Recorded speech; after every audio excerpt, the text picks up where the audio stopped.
Thanks so much, Chris, and good morning, everybody. It is so fantastic to be in the Toronto Reference Library with 250 builders, people who like to roll up the sleeves, make a bet, make an investment, and build the housing that this city so desperately needs.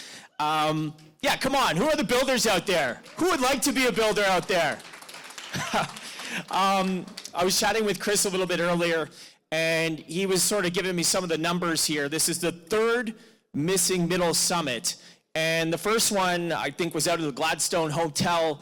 It was really just an idea. It was Chris and the brothers spoke, bringing a few people together who were interested in pursuing this, interested in seeing this type of housing, the access to opportunity for more people in our neighborhoods just a few years ago. And at the time, I was the chair of the Planning and Housing Committee. My background is in urban planning. I used to work in the chief planner's office at the City of Toronto. I saw the big bureaucratic malaise up close and personal, and back in 2018, that was actually sort of catalytic for me running for council and getting elected, and some of the work I've been continuing since then.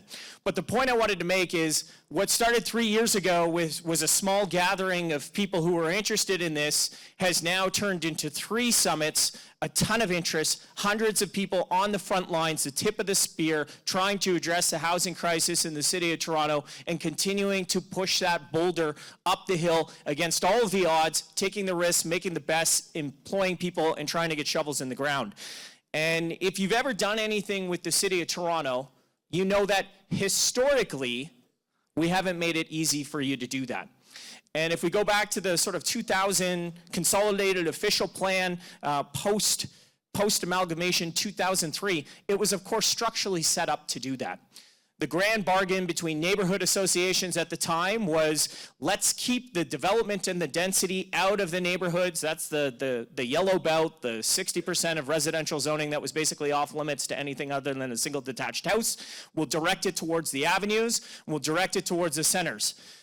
As a result of those policy decisions, which is what elected officials are effectively employed and sent to City Hall to do, we have an urban form in Toronto that is very much characterized by tall towers, 60-story plus at the centers, and a bunch of single detached houses that would be, very much ubiquitous in neighborhoods like Etobicoke and North York and Scarborough, and very little in between.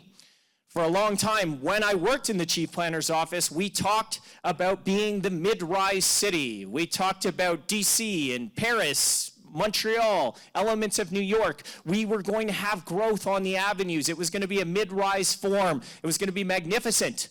And yet, over the preceding 10 years, despite there being more cranes, more development, more investment in this city than anywhere else on the continent, we managed to only spit out about 120 mid-rise buildings. Elected officials have a tendency to plant the flag and take a victory lap at the first sign of success, but nobody was asking the question, why with all that investment, billions of dollars, thousands of jobs, why did we materialize so few buildings, so few developments on the avenues despite the promise? Well, you guys know, because you're in the trenches, it's our policies. It's our bylaws. It is the ideology that is ubiquitous in City Hall. The idea that development is bad. The idea that market builders, the private sector investment is something we need to guard against.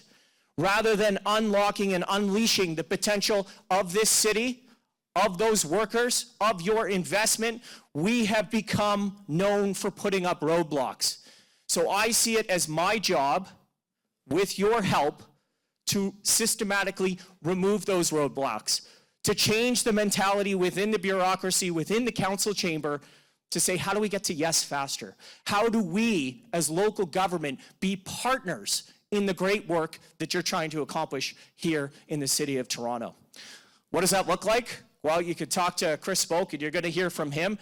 You could talk to Nama Blonder. You could talk to other people who have been shoulder to shoulder in that battle against bureaucracy at City Hall, removing those barriers.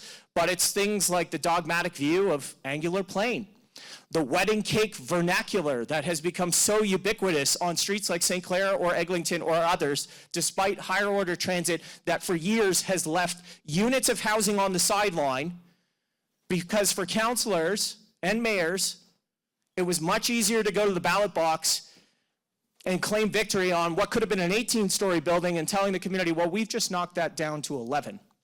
Of course, it cost us a lot of units of housing along the way, but that was the politics and the ideology of the day. The good news is that is changing.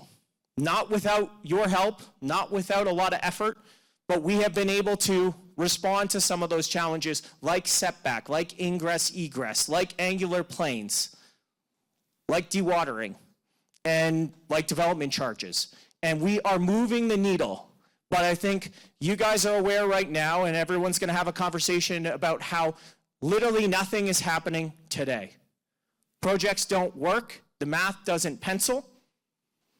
And while there is an administration at City Hall that thinks the answer is for the public sector to get into the business of building housing, you and I know that if the government touches it, it will cost 3 times as much and take 3 times as long. And if we manage to yield a single unit of, quote, affordable housing, it will be the most expensive affordable housing in the country. So that is not the way. The way is by working together through collaboration, by removing those barriers and empowering you to take the risk, to take the bets, to come up with a new type of housing form, whether that is stuff that you're going to build on our major streets, whether that is the revamped avenue policies, whether that is the ADUs, the secondary suites, the missing middle, the multiplex, sixplex. That is the way forward. You know, I was down in New York City this weekend, not work related. I was down there for a bike race.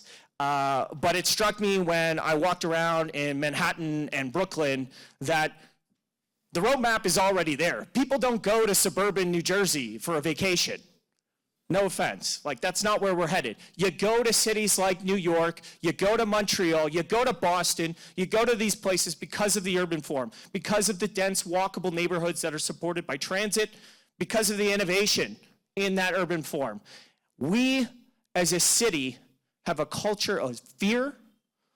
We are amongst the most risk-averse organizations I've ever encountered in my entire life. And it will take all of us and the commitment to work together to try new things.